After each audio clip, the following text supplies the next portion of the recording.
Hello everybody! This time we're going to take a look at an awesome distribution platform for Arduino. I made a custom code component sketch, and once you uploaded the first sketch and connected it to internet by typing in some credentials for the website, then you can move your ESP to any location as long as they got the correct connection to Wi-Fi and connection to the internet. So when you do want to make some changes, you just upload the binary file to this platform, to this home page. Then with some intervals, your Arduino gonna connect to this site and download the binary and install it to the Arduino or ESP. So you don't have to connect it to USB or even be on the same Wi-Fi. It can be used anywhere. So this is called IoTAppStory, and it's made by Andreas Spice and Otto Dirkschwager. So you probably know Andreas Spice by the guy with the Swiss accent, as he calls himself when he's on YouTube. This is totally free platform. Maximum devices are 20, and the most call home connections, that is when it potentially check for any updates on your Arduino. The maximum connection during one day is 2,880. So it can be 2 devices once every minute, or it could be a lot more devices and fewer times. They recommend 1 connection each 2 hours. So they don't want too many connections all the time, but when you're doing some change and uploading it on over and over, you might want to have an interval of 1 minute. But as soon as you're gonna push it out in a production environment, you should have a longer in between the call homes. Alright, the library you need are all in my Patreon page. You can download them all one by one from these links. And you have the sketch as well that I'm gonna show now. Visuino sketch with custom code component. You need Visuino Pro to use this, because it's a custom code. It's only in the Pro versions. Alright, if you want to do this or understand how it works, Arduino Spice is also showing this in a video. I've linked it over here. It's a great video, awesome channel. Take a look at that if you're confused, or if you just want to check out how he describes stuff. So first off, you need an account on this page. Sign in, make a project. Let's call this test project, and you would like to push this to online. You want to add an app, test app. Version number is 3 digits. That's needed to start this project. Here is where you upload the binary when you're doing some changes, when you need to update your ESP. I'm going to say this, push it online, and I'm going to go back to the projects. I missed one thing. I should have done app page first. Here we got the opportunity to choose what app we're going to run to. Alright, your own devices. This is where all your devices that you're configured going to show up. And on the dashboard, it's going to show all the recent logs where the ESP have called home and what it did, if it downloaded the new binary or whatever it did. Now we're going to take a look at the Visuino project. So this is all it is. It's 1 component. You don't need anything more to start off. Alright, so I'm gonna upload this sketch. The thing here is there's a couple of things in in the libraries. Here you got in the IoTAppStory library, it's config.h. Here you can do a lot of changes. One of them are the baud rate, the serial connection speed. The default is 115,200.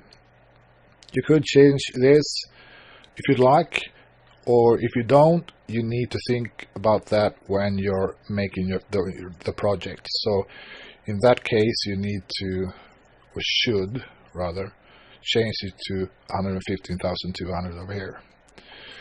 And as well, when you connect to it, it must be the right speed there as well.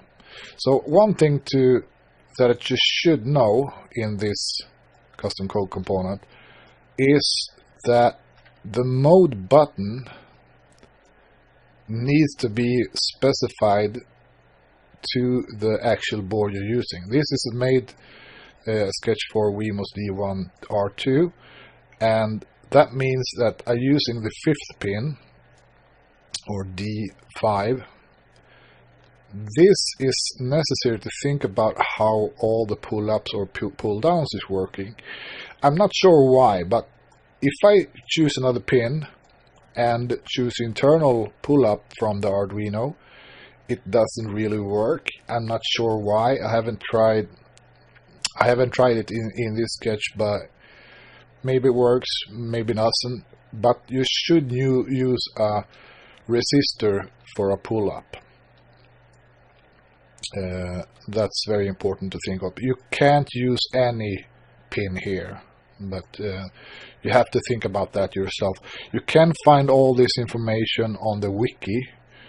Let's see, got it here somewhere. Or library maybe. Yeah, here it is. So we got over here. So this is the Wemos D1 R2. It doesn't show which one have pull-ups and pull-downs, but this is the naming, and the generic ESP's name are these. So I don't know exactly how to read out this, but the ones I did made to work are, let's see, I think it was D1 and D0 as well as D5, but not D4. Yeah, anyways, that's how it is. It is what it is. Now we're going to upload this, but first, when uploading, I recommend you to open the serial monitor. I've got an old sketch running on this one, and I'm going to upload it.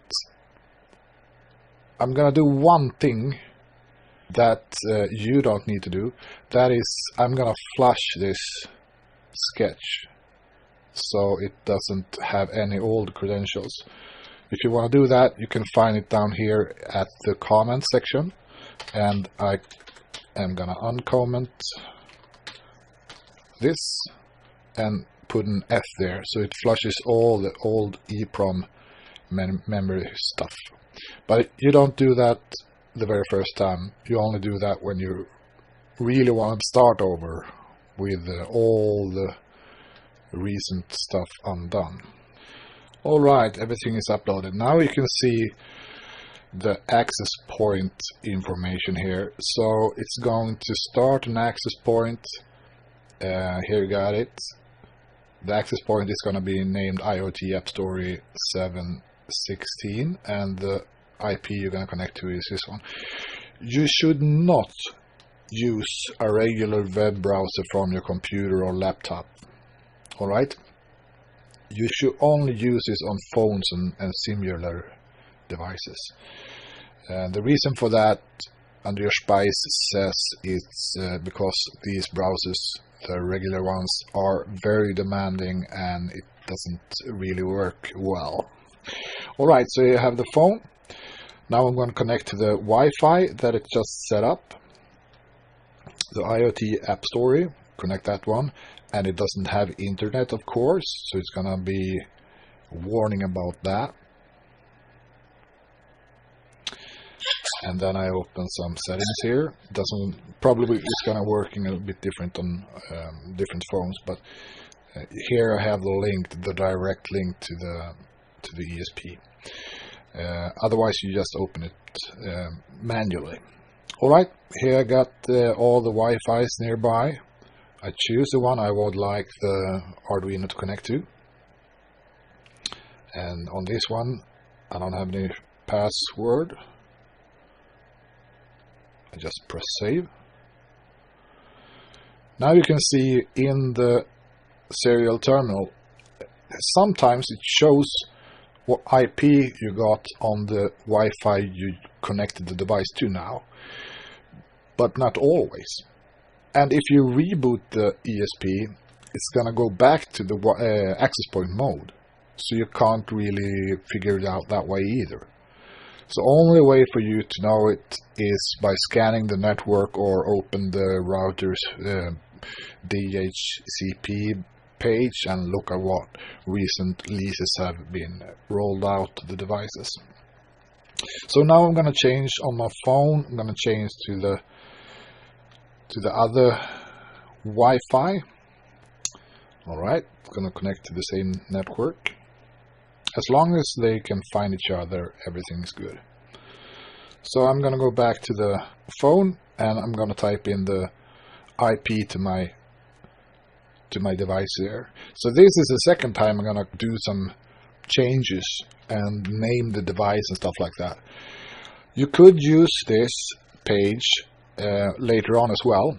That's the reason why you have the pull up pin on D5, because when you use that as a button, it's gonna pull it low when you push a button, and you should have it pushed in for a second or two to just fetch a new sketch.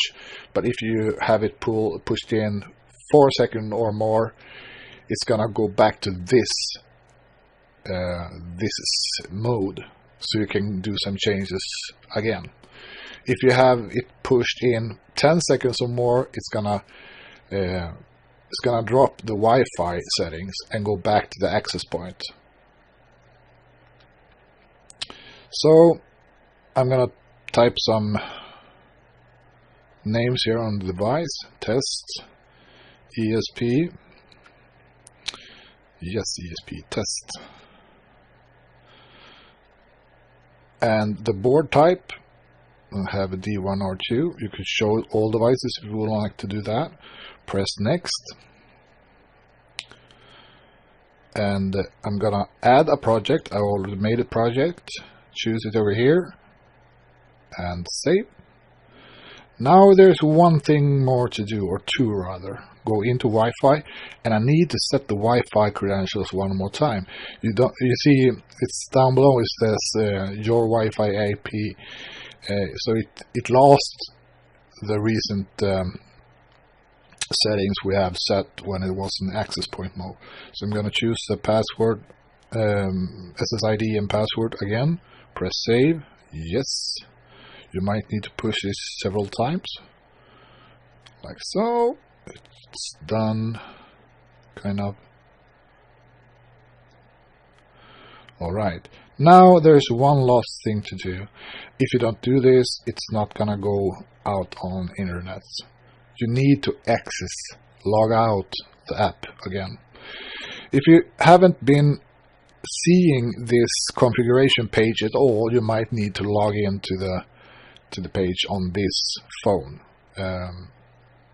You might need to do it the first time, maybe not all the time, but the first time at least. And then I'm gonna exit. And now it's changing mode. You can see that in the serial terminal again.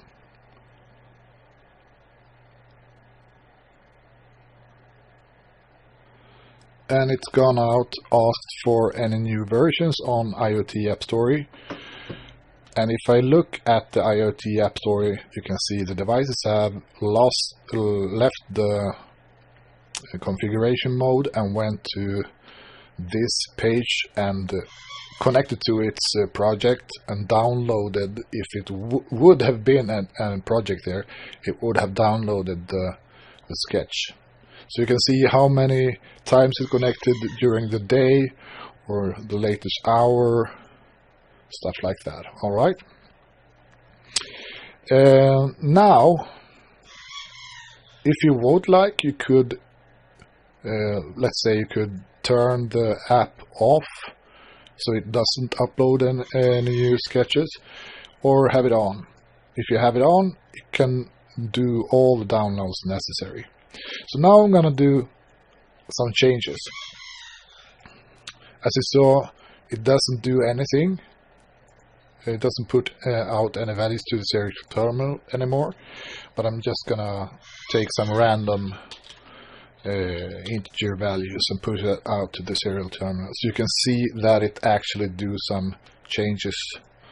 All right, let's say I have moved my device to another network location, have the correct Wi-Fi credentials. Doesn't need to be in the same country, or wherever you have it, you can do everything from now from this location. So I'm gonna make this sketch, and I'm not gonna upload it the regular way. I'm gonna make a binary. So what you do is you go into the sketch menu and export compiled binary file. Alright, compiling is done. I'm going to go back to the sketch menu and open folder for the sketches. Here you can see the generator binary file. I'm going to copy the path to this folder. If I've done this before, I don't need to do that.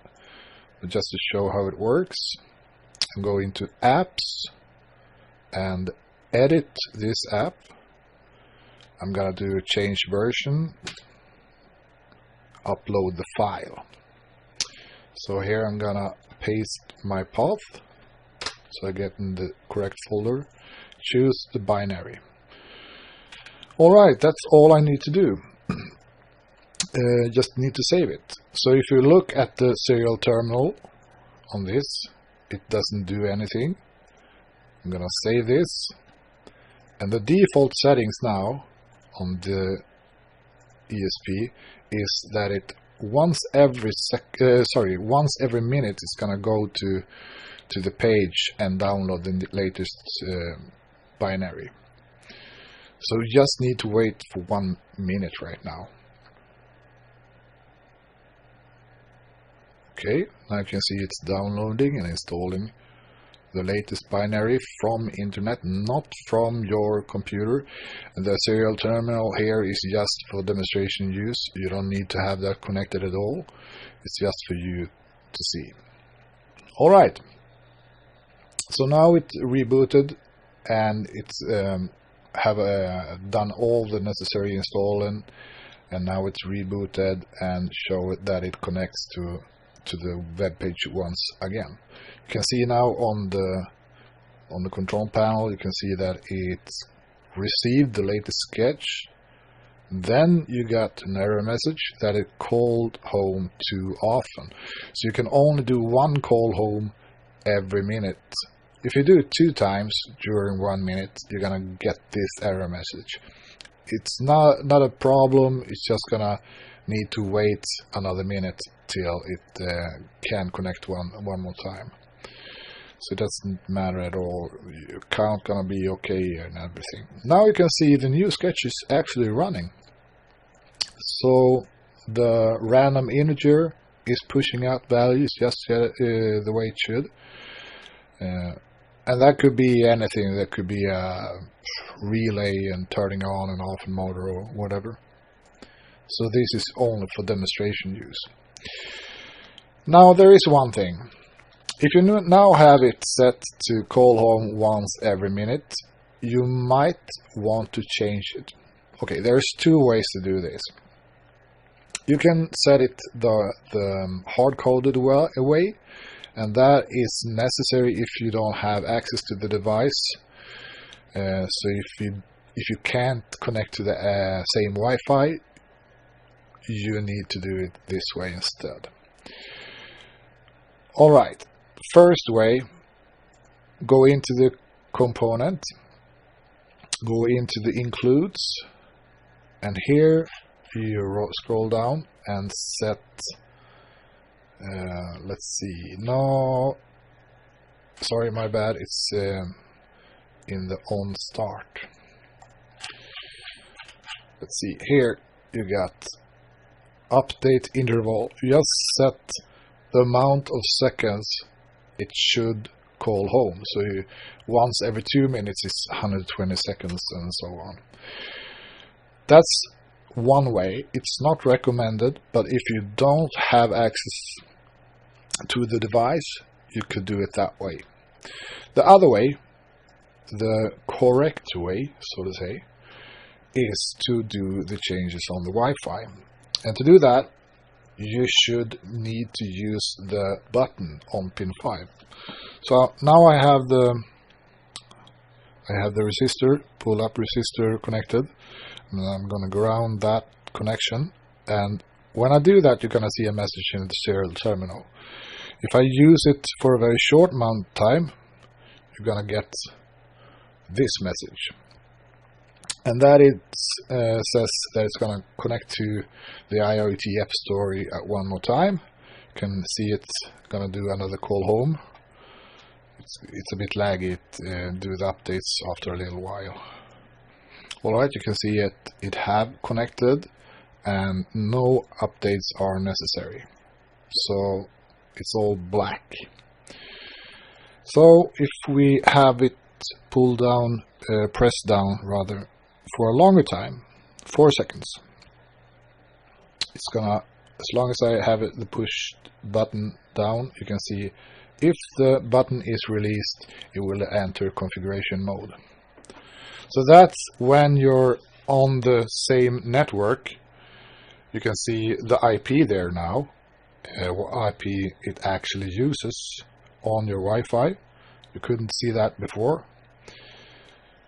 So I'm going to open my phone again and go into the browser and refresh the same page as I was in before, or type in the IP. Now I'm going to go into another page on this web server. I'm going to go into the app, and in the app here you have the interval set. So you can have it on 1 minute or 1 hour or 1 day. You can set it to whatever. Alright, so the recommended from IoTAppStory, the recommended amount is 2 hours. And the time zone can also be set. I'm gonna use my location and press save and exit. You need to push exit, otherwise it won't go back to the production mode. Alright, that was it. You don't need to do anything more. You can see the device left the configuration mode. Now it's always running. If you want to do some update, you go back to the My App. Just edit it. Change version number if you want to. And the binary. Anyways, that's all. IoT platform. IoTAppStory made by Andreas Spice and Otto Dirkschwager. Bye.